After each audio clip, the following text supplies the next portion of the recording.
Hello, everyone. Welcome back to another edition of Let's Take Five, the podcast where we look at one of the greats from cinema and talk about their excellence and range. My name's Ray Martindale. I'm Austin Luger. And today we are continuing on our Stanley Kubrick Five. We are on our third. The previous ones were The Killing and Paths to Glory. Today we are covering Dr. Strangelove, or How I Learned to Stop Worrying and Love the Bomb. Phew. Then we move to 2001: A Space Odyssey, and we wrap up with The Clockwork Orange. But today we are doing Dr. Strangelove, which is what I'm going to refer to it from now on. Fine. Throughout the podcast. So Dr. Strangelove is a political satire based on a book about basically nuclear proliferation, nuclear war between Russia and the United States, banking on the zeitgeist of post-World War II Cold War that existed between Russia and the United States, where basically we're afraid we're going to get nuked at any moment. It is written by Stanley Kubrick, Terry Southern, and Peter George, and it stars Peter Sellers, George C. Scott, and Sterling Hayden as the main characters. So basically, usually we start with a plot synopsis of this, which is just kind of goofy about this movie. But the best thing I can kind of come up with is that it's a movie where a general goes rogue and issues an order for all of our bombers located near Russia to drop the bomb on Russia on two different targets, a primary and secondary target. And he goes rogue and does this because he wants to protect his bodily fluids and his essence. I'll leave you to determine what you think that actually means. And so the comedy in this movie exists with basically in the war room between Peter Sellers playing the President of the United States and George C. Scott trying to figure out a way to issue orders to these bombers to stop their bombing run. And it jumps back to Sterling Hayden, who plays the general who ordered this, and Peter Sellers playing his British subordinate, while the British subordinate is trying to get him to call back this bombing raid. But what's his name? Brigadier General Jack D. Ripper, he's very insistent that these bombs need to be dropped on Russia to protect his essence. Was that about wrap it up? I think? Because I've been trying to summarize this film to some people who had not seen it before, and I kept doing it, and then I had to keep pausing and going, it's a comedy, by the way. It is a comedy. And I love this film. I think it's a masterpiece, but I did not laugh as much this time. Why? It didn't seem as funny. Yeah. Okay. You want to elaborate on that a little bit? It's just, we have a situation where we seem to be in more fear of countries right now in political climate, and the idea of, people in authority going rogue and issuing orders they shouldn't issue. It's like, this movie came out in the height of the Cold War. Yeah. So they would have been, first of all, you're not as worried as they were. No. Okay, first of all. Second of all, if anything, then it should be more timely and appropriate and funny. Oh, no, I think it's still an amazing film. It's just and I loved every moment of it. Yeah. I just didn't laugh out loud as much. Yeah. Because this movie tackles so many interesting things, and it's so brilliant about it, because the whole movie is their own safety working against them. The villain of the movie isn't Russia, oddly enough. The villain is mostly this crazy general, but it's also just the fact that these nukes exist, and at any moment they could go off somewhere. Yeah, and it'll cause more nukes. The nukes are the bad guy. Yeah, and then it's a film where we got James Earl Jones in it. He's not the bad guy. That's weird. Yeah, I can't always think of him as Darth Vader. Not that there aren't films where he's not the bad guy, but and you have. They think he's the bad guy in The Sandlot, but he's not. Yeah, I thought about that too. It's just it's a dangerous time. It's the zeitgeist of the time, and it's basically a satire, political satire of it, as read on the nuclear warhead on the side of it. nuclear warhead, handle with care. Yeah. And there's plenty of anecdotes like that, but the chief comedy comes from the different characters that Peter Sellers plays. Both Group Captain Lionel Mandrake, who is Sterling Hayden's second, or General Jack D. Ripper, who issues the order, him playing the President of the United States and playing, the German scientist Dr. Strangelove, and a lot comes from George C. Scott as the worst general ever.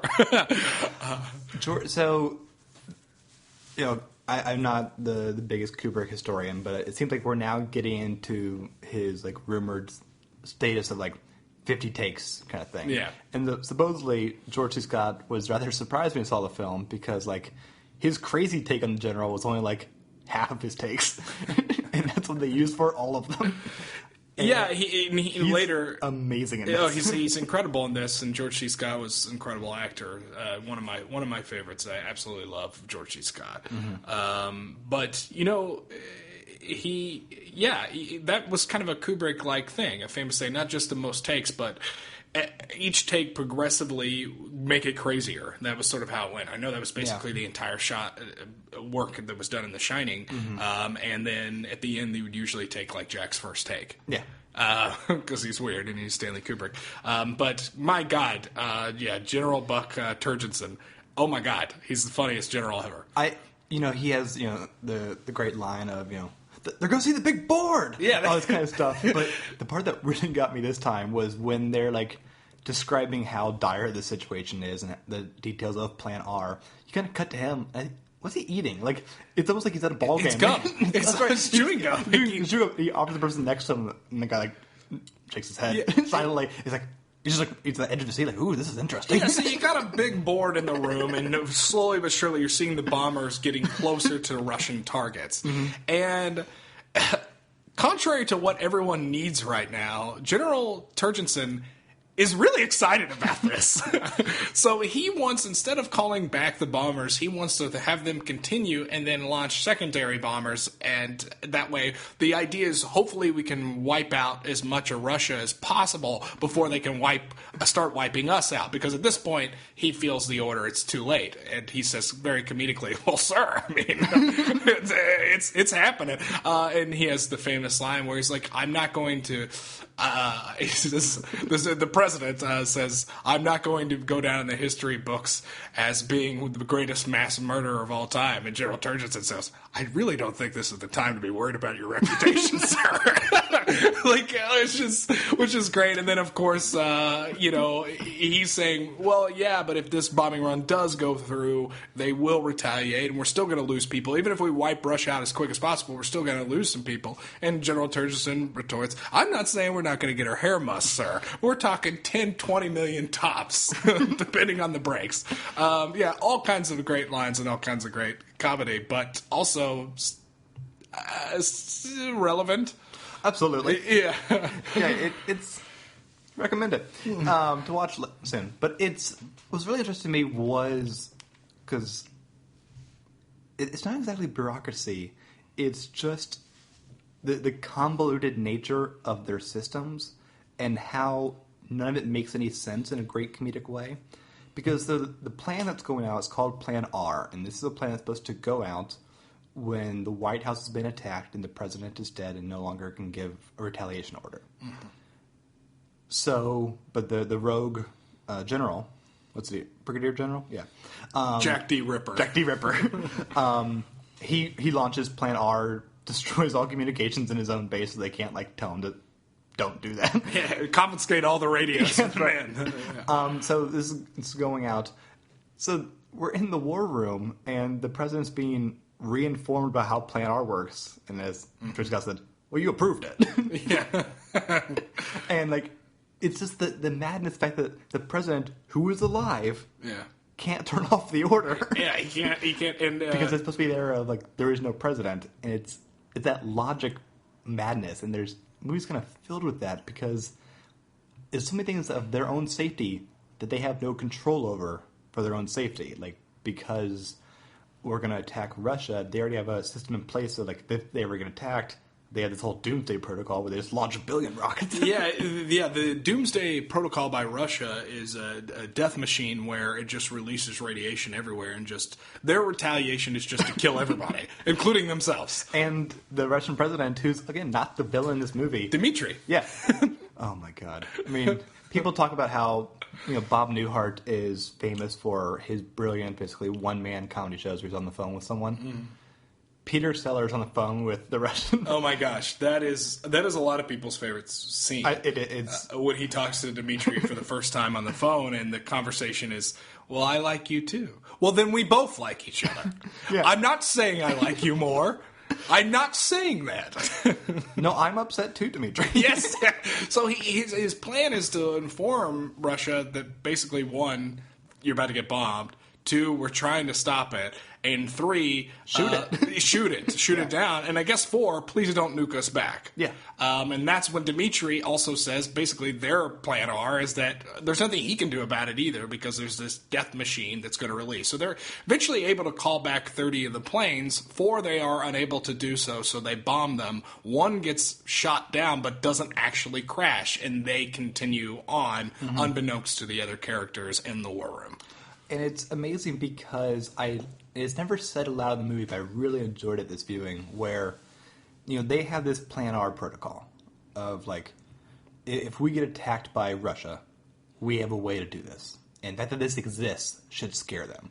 And Russia has their top secret doomsday thing. If you ever attack us, we got this, and this should scare you to not do it. Well, that sounds like a big damn commie rat lie. Yeah, but neither country knows about their secret retaliation plan to scare them off. Yeah. So it's too secret. They forgot to inform them. Which gets into the idea of deterrence, which is a big point of this movie, is basically, so the concept of deterrence is both sides fear each other's power, so no one does anything. Yeah.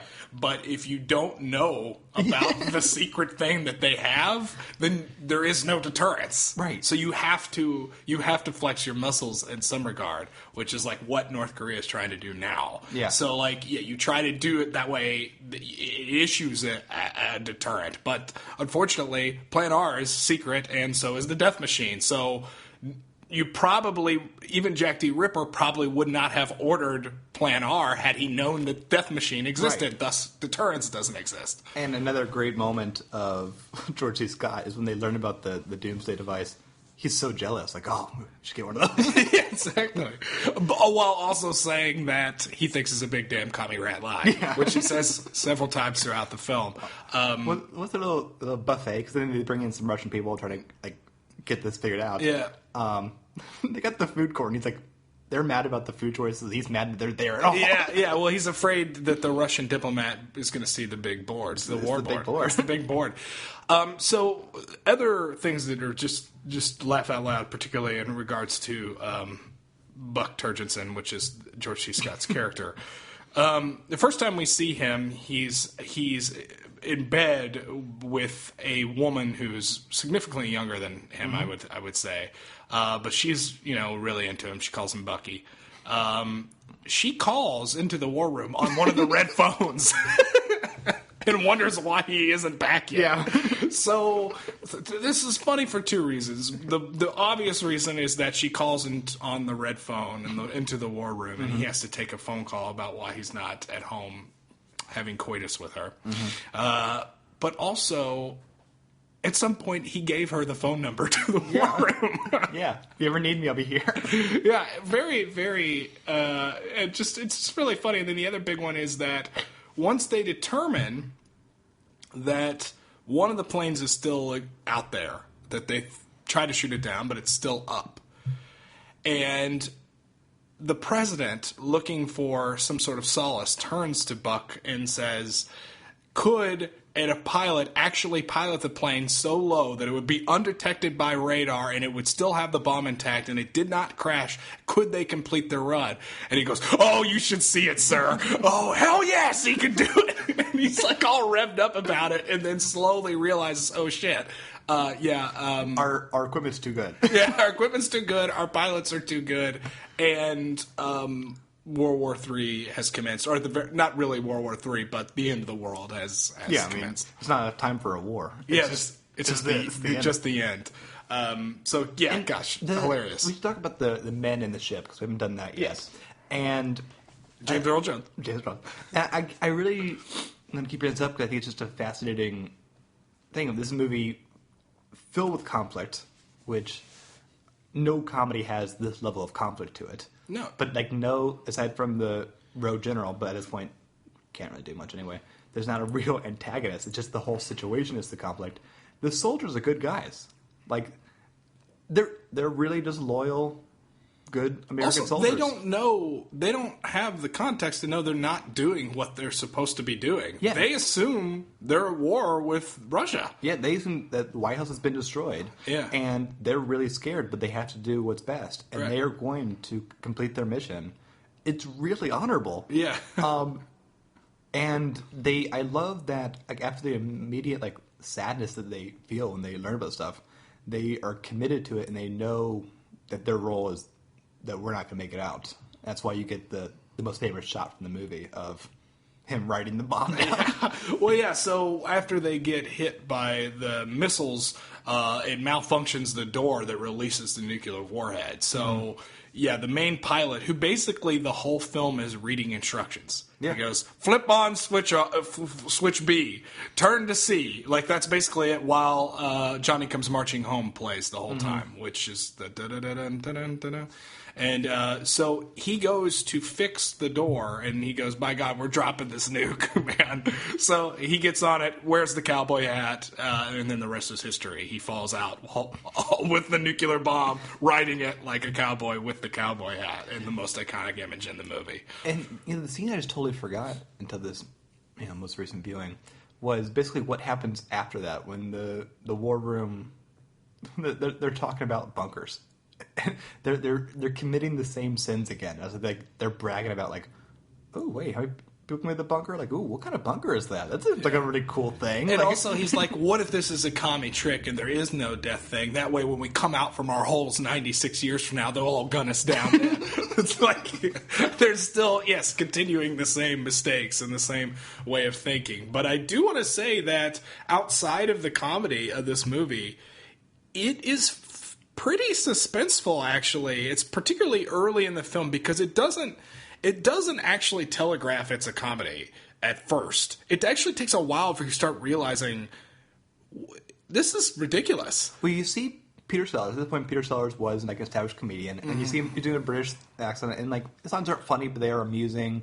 You see George Scott with the girl. Like, there's a lot of yeah, there is, but then the bombing run, those guys on the bombing run, it's all taken very seriously. Plan R is very serious. It's really not until like the first scene in the war room where you go, oh, okay.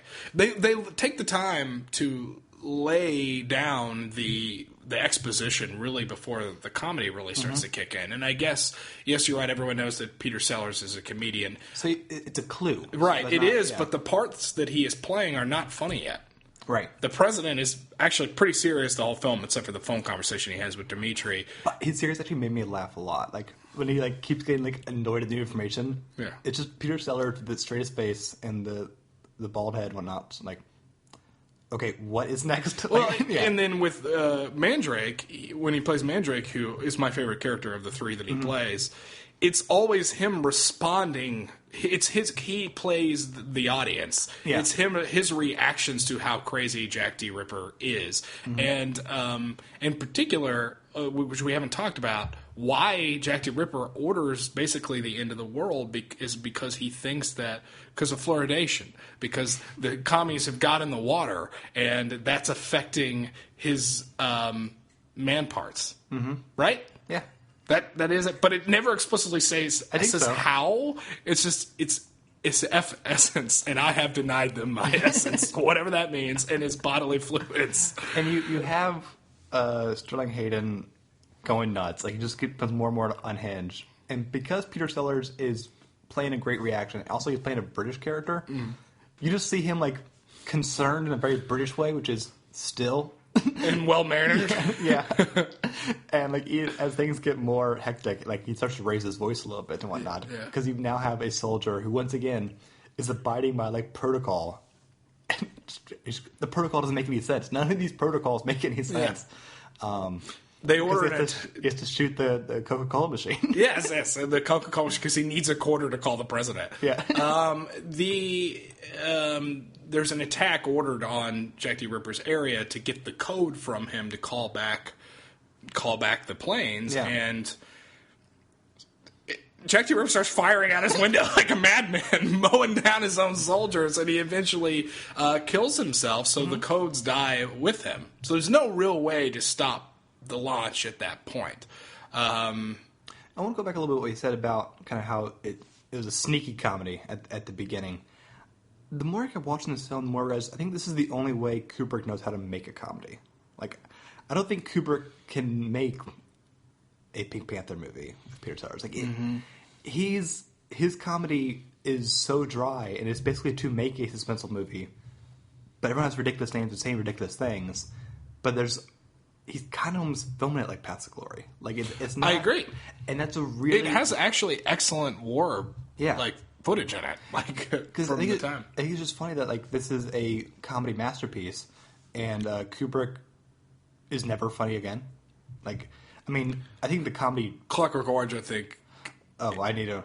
Yeah, you need to re-see it, but the comedy bombs in Lolita. Yeah, I like Lolita though. But I think Peter Sellers, who I typically adore, I think the book is rather funny, but I don't think Kubrick knew how to do that, and but he did it perfectly here. Partly because I think he still has a very cold way of presenting a story, and that coldness kept working for this story because the more detached you are to the madness, the more you see the madness. And when you start to care, the film is almost going to laugh at you for caring because it's just going to keep getting worse. This ends with the apocalypse. This is the end. Yeah, and it was never not going to end that way. No. I mean, it for anything other than General Turgidson tells you that from the very beginning of the film, and he's very excited about it. It is interesting. It's still in a lot of ways, a war film. I mean, because again, how it's shot, the assault on the base where Jack the Ripper actually resides is shot very much like a war scene for the most part. It just has this comical part where Mandrake's feeding Ripper machine gun bullets while he's firing them out the window. But it's good, and it's so curious, and it's so ominous with what it's doing because last week we talked about how Paths of Glory, every little detail kind of worked for every tent and every room. The war room is a level of minimalism that we've not kind of seen from him. It's just all black everywhere. You can't really see the doors where they entered and whatnot. It's just so big. They get the big board, of course, but even that is minimal data. Just a couple lights, basically. It's lights, and that's going on. It's always a dire looking situation all the time. And if you notice too, so the lights on the board are tracking the path of the planes towards their primary targets. And each time you check back into the war room, the line is moved closer. So it keeps getting closer to target, which I always think adds, again, a level of suspense not typical in comedy, really. You are rooting for them to call back the airstrike. I mean, you are. You're not rooting against the men in the plane, but there's enough, the stakes are high enough there to where you can get invested in more than just a genre base this is funny. Like I said, it does carry with it a weight of suspense. It does. Now, it's also it's a big joke. Yeah. But maybe they shouldn't tell Kubrick it was a comedy. The other writers knew. No, I think he knew what he was doing. Austin, your anti-Kubrick bias is... Yeah, I know. But it's such an interesting element. I mean, this is... It's unlike the rest of his canon in a lot of different ways. True, but there are elements in it that I think exist in a lot of his other movies. I mean, we just did Paths of Glory, which is a anti-establishment... you can argue maybe even anti-war film, and this is certainly the same. This is still crafted out of that mold. It just goes about it a completely different way. Both films really judge authority. Very much so. And the higher-ups who are making all this happen. Yes, so we see the results of what happens to the common man in Paths of Glory, and here we actually see how we laugh at how stupid the people above them are that are actually issuing the order. So we get it from two different perspectives. I mean, there's not a character in this movie other than the people that are contained within the ship carrying the bomb that is like an orderling. These are the most powerful people in the world. Right. And the people in the ship, the guy's extreme Texas accent could be seen as just like pure comedy, but I think it's also to like remind you of like the rest of the country. Yeah, no, I think that's exactly what it is. He wears a cowboy hat while he's doing all this. And that's where you're going to get the real humanity from it, because these are really good guys who are willing to do this for their country. Mm-hmm. Again, great intro into sort of Stanley Kubrick. Before this with Paths of Glory, now we see it here in Doctor Strangelove. We're going to see it more in 2001. Starts to really actually be one of the first people that is like a special effects guy, like and in doing that in such a profound way. The shots of the plane flying are really cool. They're really good. Yeah, they're really cool. They're really good. It doesn't start to get weird to the modern day eye until it's hovering low at the ground. I think is where it starts to do it. But the shots are so cool. The bomber looks awesome flying, and it's just a model dangling in front of a screen. But it looks really good. It's not a flashy movie as much as like I thought. Like I think he's like no, it's almost the opposite of that in a lot of regards. So it was so I literally watched this back to back with Paths of Glory. So that was an emotional day.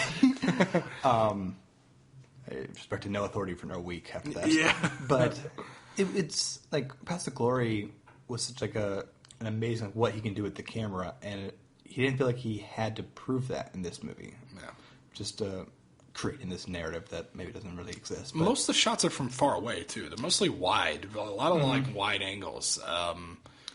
That's right. Even like when you like have the president responding to things, there's always like two far other guys. Yeah, in the frame who like don't speak. But, like there's like all these people. You don't even know who all the people are. They're not helping anything. There's like 30 of them. The only guy that anyone is listening to in that room is Buck Turgidson. Well, I think which they shouldn't. We've kind of like forgotten to talk about one element of the film, which is Doctor Strangelove. Yeah. Oh yeah. No, it is interesting. Before we turn this on, we were I had mentioned. I don't understand why this movie is called Doctor Strangelove. I mean, Doctor Strangelove is basically just a German scientist that has basically changed his stripes and is now an American post World War II. So there's like some skepticism over him because he's a German.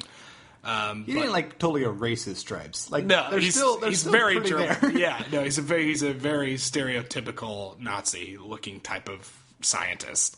And this is where you get to see a lot more of the cartoonishness of Peter Sellers because it's the most cartoonish part of the film. Yeah, which is crazy because like Scott's in the room. Yes, exactly. But because it's Peter Sellers and the character is so insane, he's in a wheelchair.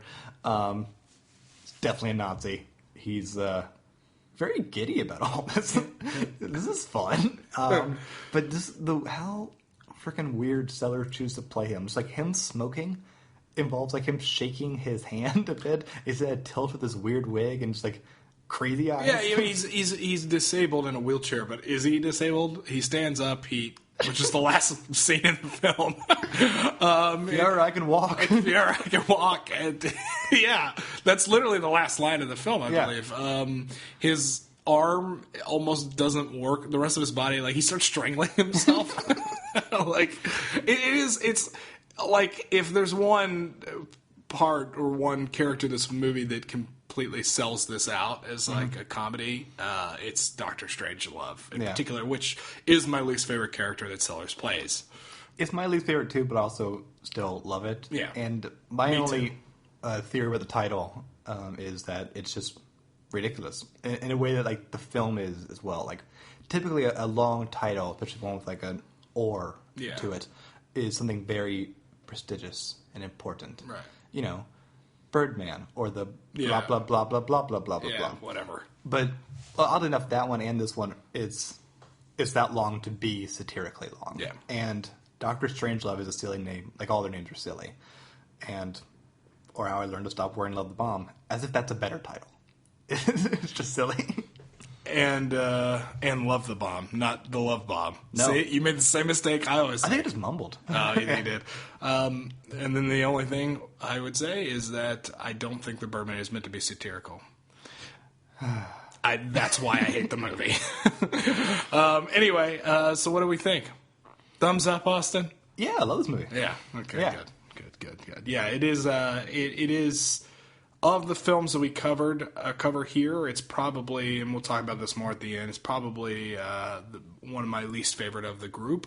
But in and of itself, taken by itself, it's a movie that I don't think you could tell the history of cinema without mentioning. I think it is one of the more important comedies. Yeah. And I would agree with that. because it's so interesting, because the very same year, there was a movie also based off a beloved book called Failsafe. Do you know this movie? Henry Fonda is the president, and stop me if you heard this one before. We're about to accidentally nuke Russia, and we can't stop it. And we're trying to talk to Russia to stop this from happening. It's not a comedy. It's the same plot as Strangelove, but it's a drama, and it's more like a really tense West Wing episode. Walter Matthau's in it. He's awesome. And I'm going to now... Well, I won't spoil the ending. It's actually a really good ending. But it ends with a really upsetting ending, but it's not the apocalypse. And that movie is forgotten by history, basically. I like the movie a lot, but Dr. Strangelove had... Who directed it? Oh... I think that may play in a lot why it is forgotten. I could be totally wrong. It might be Lumet. Oh. Actually, okay. it was Oh, geez. someone. Yeah. Could be totally wrong. But, Strangelove is endured because both these are about the fears we had and we all still kind of have about, what could go wrong with these major weapons. But I think it's still such an abstract thought that, 50 nukes can go off at once, that it needs... Absurdity is the only way to process that fear and what we need to do next. You know what I mean? That's my theory. Strangelove. I get it. Endures. I guess, right on the heels of that, I would say it probably has a lot to do with Stanley Kubrick having directed it. I mean, if anyone else directed, and in the inversion of that would be if anyone else directed Eyes Wide Shut, I don't think we'd ever talk about that movie again. It was great. This was the first one of the 5 we've done that started to be up for Oscars. Yeah. I mean, lost all of them to my lady. But... Yeah, it did. Lost Best Picture, Best Actor, Best Director, Best Screenplay. Lost Picture, Actor, Director to My Fair Lady. Peter Sellers should have won Best Actor. Come on. Yeah. Come on. George C. Scott should have won Best Supporting Actor. Should have been nominated. Should have been nominated. It's so funny because now I want to watch Patton. Yeah. I haven't seen Patton in forever. That was a couple years later. Thing is, I don't feel like he takes that character the movie is more seriously, but the characters are kind of similar in some regards. They're definitely So this is an audition piece. Yeah, they definitely love to blow stuff up. Anyway, that wraps us up. Yeah. So thank you all for listening, and we actually have a special treat. Tomorrow, we are releasing a bonus episode in relation to Dr. Strangelove. We had a really cool guest talk to us about the film. Unfortunately, Eric couldn't make it. It's the first episode without Eric, and I'm sad that Very happened. sorry. Yeah, but we have. There's a reason why that happened, though. Yeah, it was scheduling issue when we were able to record. But we have an incredible guest who came on the show to talk to us, not exactly about the film, but about the real life implications of the film and the elements that Kubrick talked about and how those have played out in reality. And we have Senator Richard Lugar. He was a 6-term senator for the U.S. Senate from Indiana. He was the head of the Committee of Foreign Relations. Mayor of Indianapolis for 2 terms. Indianapolis 2 terms. And he is one of the leading experts on nuclear disarmament. So I had a great chance to chat with my great uncle. And that interview will come out tomorrow, and it is definitely worth a listen because... holy crap, the stories are cool. Yeah. So look for that tomorrow in your feed. And until then, you can leave us a comment at theartmore.com. Follow us on Twitter at theImmortalsPod. Email us at let'stakefive@theartmore.com. Check out those other podcasts like Ad Absurdum, which talked about Jurassic Park this month. The Immortals, which talked about the Gold Rush yesterday. Where can we find you, Eric? Constant Diversion's my YouTube channel. You can find me on there. Yeah. do all of those things for tomorrow's episode. Until then, I'm Austin. I'm Eric. Bye, everyone. BB. Mr. President, there are one or two points I'd like to make, if I may. Go ahead, General. One, our hopes for recalling the 843rd bomb wing are quickly being reduced to a very low order of probability. Two, in less than 15 minutes from now, the Rustlers will be making radar contact with the planes. Three, when they do, they are going to go absolutely ape, and they're going to strike back with everything they got. Four, if, prior to this time, we have done nothing further to suppress their retaliatory capabilities, we will suffer virtual annihilation. Now, 5, if, on the other hand, we were to immediately launch an all-out and coordinated attack on all their airfields and missile bases, we'd stand a damn good chance of catching them with their pants down. Hell, we got a 5-to-1 missile superiority as it is. We could easily assign 3 missiles to every target and still have a very effective reserve force for any other contingency. 6, an unofficial study which we undertook of this eventuality indicated that we would destroy 90% of their nuclear capabilities. We would therefore prevail and suffer only modest and acceptable civilian casualties from the remaining force, which would be badly damaged and uncoordinated. General, it is the avowed policy of our country never to strike first with nuclear weapons. Well, Mr. President, I would say that General Ripper has already invalidated that policy. That was not an act of national policy, and there are still alternatives left open to us. Mr. President, we are rapidly approaching a moment of truth, both for ourselves as human beings and for the life of our nation. Now, truth is not always a pleasant thing. But it is necessary now to make a choice, to choose between two admittedly regrettable, but nevertheless distinguishable post-war environments. One where you got 20 million people killed, and the other where you got 150 million people killed. You're talking about mass murder, General, not war. Mr. President, I'm not saying we wouldn't get our hair mussed, but I do say no more than 10 to 20 million killed, tops, depending on the breaks. I will not go down in history as the greatest mass murderer since Adolf Hitler. Perhaps it might be better, Mr. President, if you were more concerned with the American people than with your image in the history books.